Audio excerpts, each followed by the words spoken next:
Hey folks, this is ioEther. We're back with some more world tanks. So as you can see, this is Ray 30 in his STA-1. It's a tier 8 Japanese tank. Sorry, excuse me. We are on Al Hoof, and this is a normal battle. So he is top tier. That's really cool. And while he's moving into position, I told you guys early in the week that I am going to go on vacation for the next week or so. I'm getting really burned out of just casting world tanks constantly, and even League of Legends, and it's just, I need a week to rest and recover. So I've been trying to pack a whole bunch of episodes in the past week and really kill myself, so you guys still have something to watch while I'm going to go away on vacation. I just need to get away from the computer and everything else for like a week, and then I'll be back to you guys. I'm going to go spend a week with my fiance, so enjoy the videos I put up, and don't expect me on YouTube or Duxer or anything else during that time, because I will be staying away from it. So let's get back into this game. Ray's already done some good damage on this T30. He's trying to work his way up this hill so that he can get a shot back on that T20 without getting shot. And let's drop into fixed camera mode so you can actually see what he's seeing instead of my bad camera work, right? And so that's an IS, and yeah, we can definitely get a shot in on that IS while he's trying to move. This is a tank I cannot wait till I can get up to. I'm currently on tier 6 of the Japanese line, and really adoring it. It's a great line if you're a medium lover. The medium Japanese tanks are just awesome. Good gun depression, good fire rate, good penetration. So he's looking up at the normal TD spot, and that's normally where the TDs like to camp. Oh, unfortunately the IS make his move. Nice snapshot. Still takes out toner damage from that IS. The IS is going to have some troubles.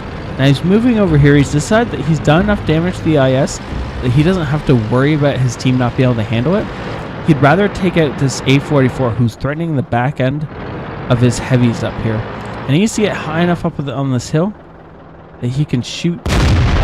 So he's currently only using the green part of his reticle because he can't actually get an outline for some reason. Sadly, it doesn't look like he's going to get any hits. And there's the A44 running away. So that's probably that flank secure. He has made sure that his heavies aren't going to get hit from behind by a cheeky A44, and that's really, really good. That is going to help his heavies out quite a bit. Make sure they're not scared to continue that push. Now, that is pretty much where the heavies go to die. So we're going to have to see who makes it out alive on that corner. Hey look, that normal TD spot is currently occupied by a heavy. So Ray is only going to take one shot. Oh yeah, good. He is going to take a second shot at that push before moving on. And the IS tried to commit suicide and successfully he committed suicide. He charged and got a natural one kill him. I don't particularly know why he charged a T150 and a T34-1. There was no way anything good was going to come out of that for him. Oh, missed that snapshot at that now. Now, if you look forward, there's KV nest in front of him. Apparently, he's really focusing on this Nashorn. It's in a good enough spot that I guess he does want to kill it. If he backs up, yeah, he's going to get another free shot on it. And Nashorn still either doesn't know where he is or doesn't care enough to try and hurt him.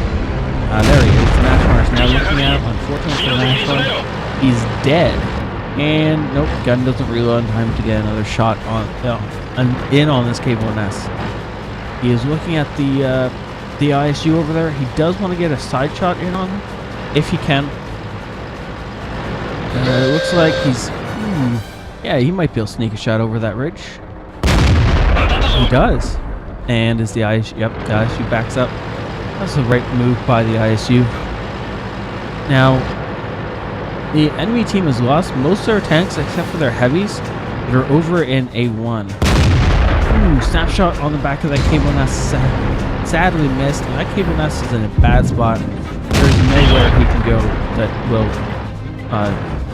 make him safe. And I don't think he has the gun depression to hit Ray, even if he wanted to. Ray's just gonna push up on this rock, and kill the back of the team. No, doesn't matter. Everyone else is gonna keep giving in the back end because I guess he just resigned to dying, and so Ray helped him along with that. Now that didn't feel like it was from the T-34. No, it was probably from the A-44 back there.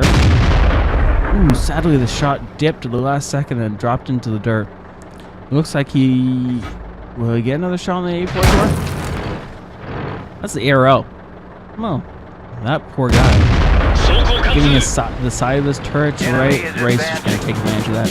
The worst part about this for the ARL is that that frontal plate, which is 200 millimeters thick, at this range is angled in such a way that it effectively negates most of his thickness. And, well, he's just going to... Okay, he jumps on top of the Comet. That's a really good plane by that ARL. Unfortunately, the grill takes the kill, and then he gets himself killed. So now, instead of Ray heading back up onto the top of that rock and fighting the T-34, he's actually going to swing around and try and ambush this ISU.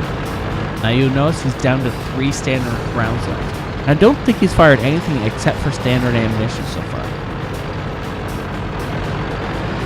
He took a look at that T-32 as if he maybe wanted to go and take a swing at it, but I think he's prioritizing this ISU, and he's managed to come up behind it. Now, the M44 is over there, but he does want to kill this ISU before anything else happens. He wants to get this guy out of the fight. And he's going to kill him. He's not worried about the Artie. He's going to go after this T-34 next. Oh, the Artie comes into view, is a threat, and Artie misses his shot. So Ray is actually just not going to worry about him anymore. Yep, and swing back to the T-34. It looks like he's actually a bot. That, or he's given up and just thrown in the towel. And so now the only thing left to hunt down over here is the M44, so that's what Ray's going to go do. Well, the rest of his team is currently fighting off the T-32. The T-32 is a good player, and so they're going to have some trouble bringing him down. He does take out an Ashhorn before dying, and he's only got a Hellcat and a GW left to go. Wow, unfortunately, Ray takes the first damage all game right in the face from an M44.